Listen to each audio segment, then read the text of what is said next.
We're There live. it is. Showtime, Kevin Reeves. Yep, it is. Introduce Friday the 27th? 28th. Yep. Wait, yes, I think 20 so. Yeah, I don't know, 28th. something like that. It's Memorial Day weekend. Memorial Day weekend. Yep. Another episode going into Memorial Day weekend of Dummie's Guide to Excuses. What do we, well, we have This week Kevin we're Reeves talking. here. Yep. Yep. I'm Kevin Reeves. I'm a coach. I do a lot of leadership and work with people who just want to change their life. I do some financial coaching, lots of different little things here on the side. But today we're talking about excuses, and we have my good friend Jimmy Allen here. Jimmy, introduce yourself. Hello, world. My name is Jimmy Allen. I'm a love and relationship coach. I work with ambitious people who are just stuck and don't know what's been in the way of them having a relationship and who are just have this fear of commitment, vulnerability. And I help them get over that. And so they can have a juicy relationship, a committed relationship, or whatever that's important to you. I help you and guide you to that and give you the necessary skills and tools so you can have a juicy love life. So, Awesome. and I was just thinking about this too. Perfect timing of like what we're talking about. Like time, I don't have enough time is an excuse. Yeah. And I want to preface too, like even yesterday was a perfect example of this thing trying to prepare for this moment. Like our schedules was just so like changing all over the place, and we could easily just like bucket, came on this morning, half-assed it, and you were like, I got 15 minutes at this particular time. Can we just do it, bang it out, and get it done? And I was like, yeah, made it happen. And it's like the commitment of like bringing and doing this sort of work to you. It's just like an example of being that, we're committed to what we're doing. And so we were willing to like move things around quick as possible, get it done, no excuses, and like apologize, didn't like make this whole dramatic drawn out of like who was wrong, who was right. It was just like, this is the time, let's get it done, and we got it done. Yeah, totally. And it's so funny because that excuse comes up a lot for people who are, never worked with a coach. For me as a coach, it comes up. Oh, I just don't have time. I don't have time. And but really, like that thing that just pops in and gets on like auto replay all the time is that we do have enough time. Really, it is. We have choice in this, and when we say that we don't have time, there's a few things that could be going on, and we're going to talk about that today. Right. And yeah, the same way with my clients with love, and people want to do the work but say they don't have time to do the work, and then they get involved and then get to this place of the lowest point, and then they sort of like now they're at this like bottom level, then they make time. Right. And it's like, well, what is your commitment? Going back, what is your why? You know what I mean? Like at the end of the day, there is always enough time. It's just where you're dedicating your time Right. to. And that's the biggest thing. Like, and I was gonna look up this quote, but like in the book Happy Pocket Full of Money, and he describes, I know I'm like doing this really loosely. He was like, time is an illusion. The only word time exists is in people. People gave language to time. So then we create this whole big thing about time, like this and that and that. So he was like, we always have enough time. It's just what the time you're dedicated to. And I had a friend of mine, good friend of mine, as I was growing as a coach, and he said this thing to me, and it kind of like it hit me. And he was like, I see you're growing as a coach, and we were collaborating on this event, and he said you need to start looking at who and what you're dedicating your time to, because you keep saying your sleep is being deprived. You're, even though you're getting things done, he's like, but your focus sometimes is off because I'm tired, because I was just so exhausted every time we got on the phone at Yeah. night. And I was just like, right, like I'm spending time on connecting with people who I know there's no, he was like intuitively, because he knew, like, sort of my intuition was like very strong. He was like, you need to connect with yourself, and you know who you're wasting time with and who you're not wasting time with, and dedicate your time to the people and things that are moving you forward. Is it moving you forward, or is it moving you backwards or keeping you complacent? And that really woke me up. Right. How I was operating Right. daily. Yeah, absolutely. Well, it's interesting because you can really like look at how you're spending your time and see what's important to you, and whether it's actually important to you or not isn't necessarily here or there. It's what you're doing with your time, though. You might be spending all your time hanging out at the movie theater or helping the elderly at an old folks home or whatever. And you may not want to do either one of those things, but if that's what you're doing with your time, that's what is important to you, whether or not it really is. And I think it's the same thing as we look at our bank account and you can see like what the values are. And really a lot of this stuff comes back to our values. What's important to us in life? And what do we want to do? What do we want to be known for? What do we want to create? What do we want to do with our time? And so as we do that, it's really looking at that stuff, and you look through your bank account and those expenses that you have, and whether or not they're important to you. This is what you're spending your money on. This is where you're putting your energy and your focus and your drive. And so it's it's that same thing we can really look at with our time and how we're using our time. And so asking ourselves, what's important to me? What are my values? What do I want to accomplish? That can be like the thing to kind of start looking at to figure out where you want to go. Right. And even in relationships, it's, for me, I feel like it works the same way. Like, and I recall in my first relationship, we spoke about this yesterday, like, what are you saying yes to? What are you saying no to? Because sometimes I know I had a huge issue with people pleasing, always saying yes to things. And one of the things in my first relationship that I brought up to my partner is I said, I don't want to waste time arguing on things that don't matter. I don't want to waste my time on subjects like, he wants to argue about like this, the way the bookshelf is like, I'm like, that is a waste of time. Like, people are fighting or dying in other countries over religion and all these other things.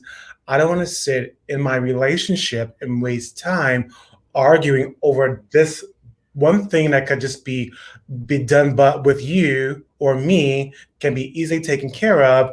And now we're in this whole 20-minute conversation about something that can be easily taken care of in like a nanosecond.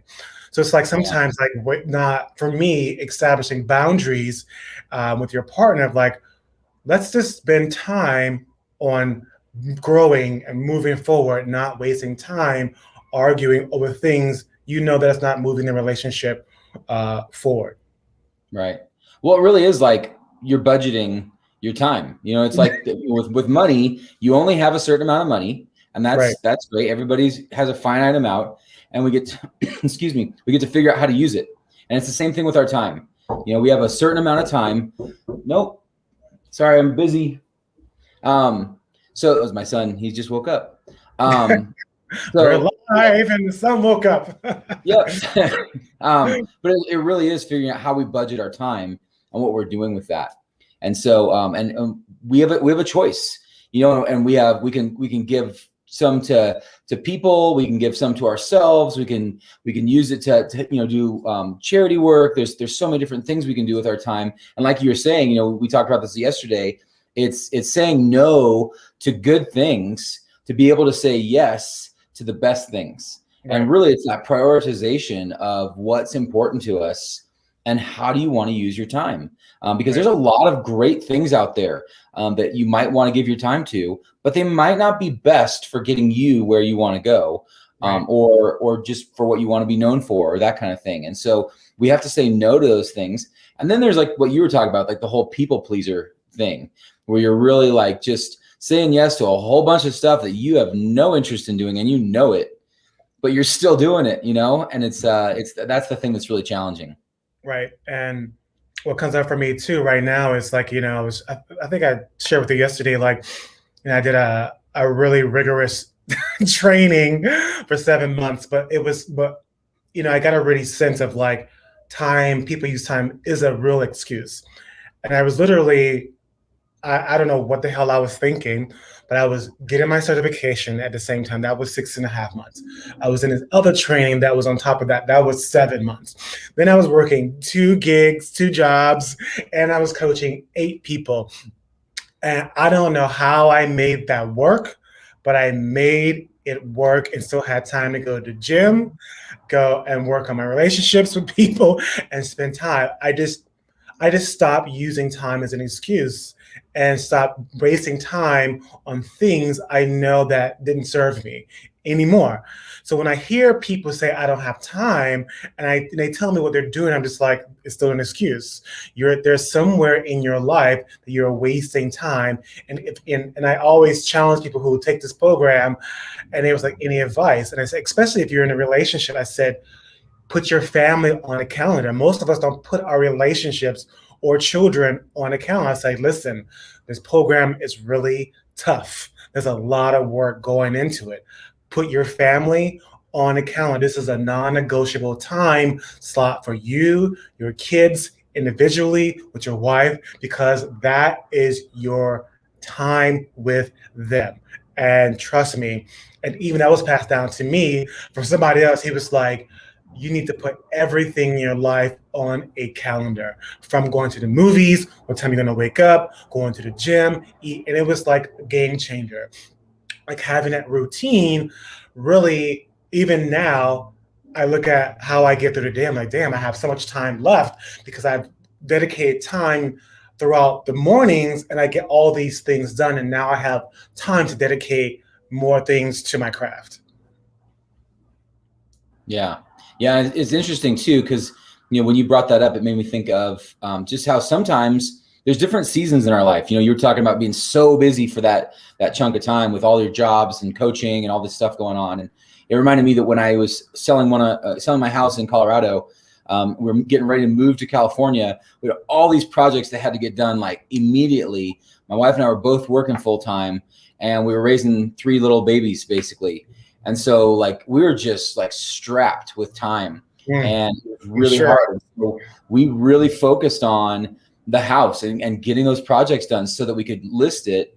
And the thing that we had to set some things aside that were important things to us. And we didn't work out for about a month. We took that time off and just like, A, I'm working on my feet all day, and B, I'm working on my house when I get home. So it's like I'm not just sitting around, not doing anything. I was actually doing something physical with my body. So I'm like, you know what, we're going to set working out and take that pressure off. Because so many times it's the thing that we should be doing or we want to be doing that we're like beating ourselves up over because we don't have time. And that actually creates more stress. And so just realizing this is for a set time. I'm not going to do this for this amount of time. And then I'm going to put it back in. These things are interchangeable. And, as part of it, we told our kids, hey, guys, I know we've been super focused on the house. We're going to buy Legoland passes when we get to California. So that's going to be fun, excuse me, just to be able to do that and to have something for them to look forward to and a way to connect with them too. So, because we were kind of skipping on their relationship a little bit. We weren't doing that as much as we wanted to. And so being able to say, hey, for a set time, we're going to do this. But here's how we're going to implement it back in when this time's over. And so just really looking at your life in those chunks can sometimes help too. I really love that, like having that conversation, especially with your kids. It's like we're not totally giving that up, but this is what we're doing in order to achieve this. It's like really good it's really great communication and time management, like, and not leaving the other person, in this case, children, in limbo. You Yeah. know, they have Right. something to look forward to in X amount of time. You know what I mean? And I really love that. And most of us don't even have that kind of communication with our partners, with our friends, or with ourselves, like Right. what I'm doing right now. And it's really great that I love what you're saying. It's really important to, it's basically for me, what I get is you're enrolling them. They're on board with you. They're supporting you, having that support system with you, which helps for me. What I think is you achieve the goal. Right. You have that motivation. They're Right. behind you. They're rooting for you. So it's like giving up that excuse, enrolling somebody into what you're up to really creates motivation to get the thing done in order to achieve what you want. Yeah. Yeah, absolutely. And it's it came up again last night. Like just it's those things with time. And our kids just finished school, and so now they're home all summer. And this is the first time they've ever done this. We've always homeschooled, and so it was like, oh my gosh, I just got like the last 6 months of like it felt like a free massage, or like we were on a retreat. Like my kids are gone every day. All of a sudden, I get to connect with my wife every single day. And know that there's time for conversation. We're not fighting for time or talking over kids. Like there's just this like set time every day that we have together, and that's been amazing. And so we were kind of like sad and kind of mourning that a little bit yesterday. And then Wendy, my wife, has just really discovered her love for being outdoors and hiking. Like she is just chomping at the bit. It's just been like this thing. Like since we live in the Colorado, Rocky Mountains, and so to be able to be like just walk out your front door and go to some really cool trails has been awesome. And so she just really wants to embrace that and be part of that and have that. And her tendencies take her into this place where she potentially could leave all of us family in the dust, like just I'm going. And if anyone wants to go, great. If not, I'm out of here, or I'm hanging out with these people and we're going hiking, or I'm going to call up people and we're going to go hiking. And it's just like this thing that could really take over. And I said, hey, I know you're really excited about this, but I think there's like a balance to it. Like, just remembering that we're in there, like we're part of your time. And so as we're talking about this, and it was like deciding that like some of the hikes we're going to drag the kids on, even if they don't want to. And then some of the hikes, we're going to drop the kids off with grandma. And then some of the hikes she's going to do by herself. And that's great. And so she gets to have lots of hikes, but it's remembering to involve and include everyone in that. And it was what you're talking about was what triggered it for me is like, we get to support her in our family. And like, this is something that makes her come alive. It's important to her. And so we get to like show her that love. For others of us in the family that like alone time and quiet, we give them that time and allow them to do that. But it's like that communication, but it ultimately comes down to how we're spending our time and then making that a priority. And so it's really, I think it is really important, and something that we've definitely, we're not professionals at or anything. It's been a work in progress, but it did come up again last night. So I just thought that was funny. So what is it costing you? What is it costing them, Kevin? Yeah. Yeah. It costs a lot to not do what you want to do with your time. It surely does.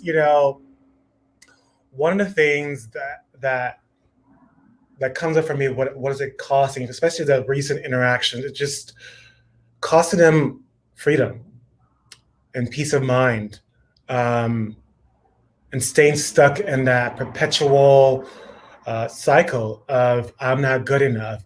Nobody ever wants me. And there's nobody available because you're not making yourself available. You know what I mean? Because you're using time as an excuse.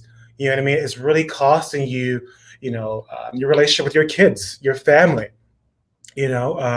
Sometimes, we use our jobs, like throwing ourselves in there and avoiding making time for love.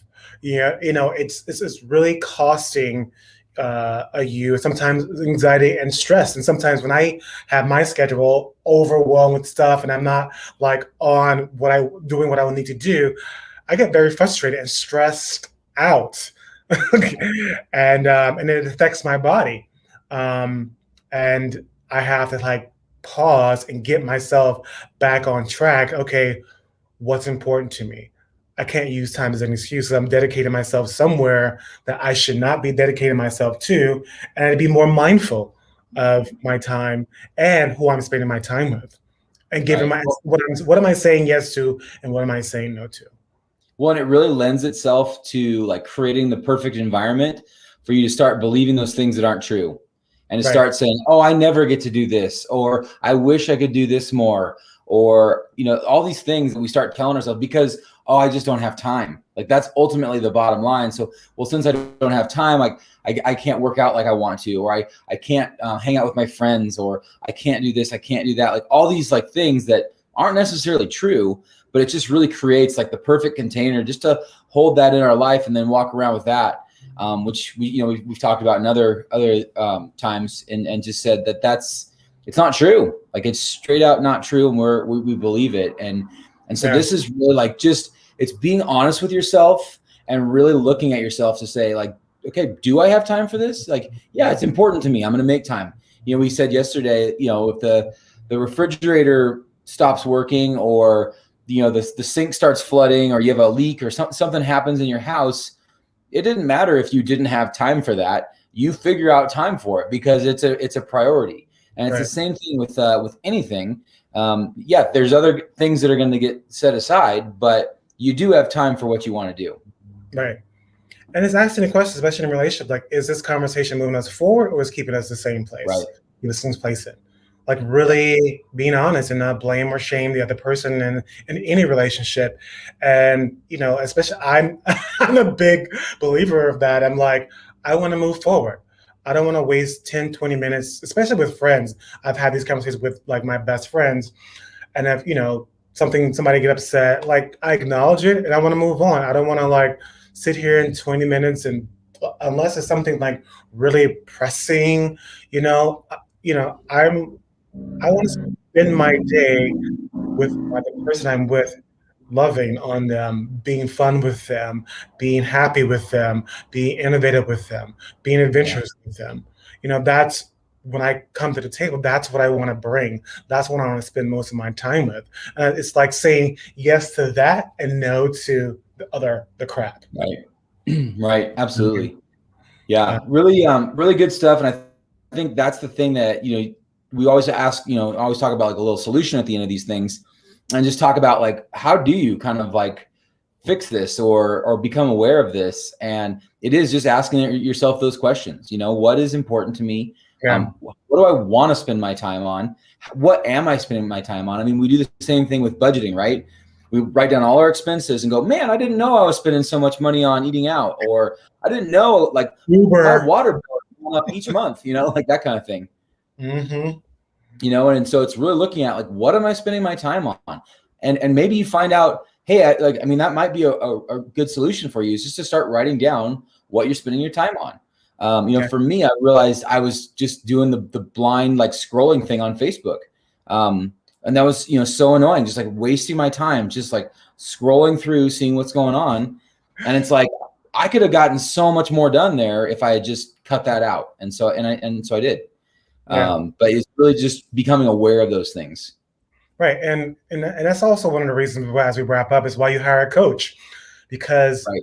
a coach really help you pinpoint those things and help you break those habits, that conversation, and get you into action. I remember telling one of my clients, what if time wasn't an excuse anymore? Yeah. What would you do? Circumstances are going to happen, but what if we stop using it as an excuse? What would you accomplish? Right. And he got a Yeah. lot accomplished. And it's like having somebody like a coach hold that mirror and hold you accountable, because most Yep. of us don't want to be held accountable, but but the accountability drives you, and it uplifts you. So, but that's what I Yeah. have to say. Yeah. Good stuff, man. Yeah, I good always enjoy stuff. these conversations. Yeah, man, too. So, thank you for being here, Kevin. Yep. Thanks for having me. It's Yeah, always great doing this. And I think we're going to take a little break next week, but be excited to get back here with you. Yeah, man. Happy Memorial Day weekend. Yep. Enjoy. All right. You too.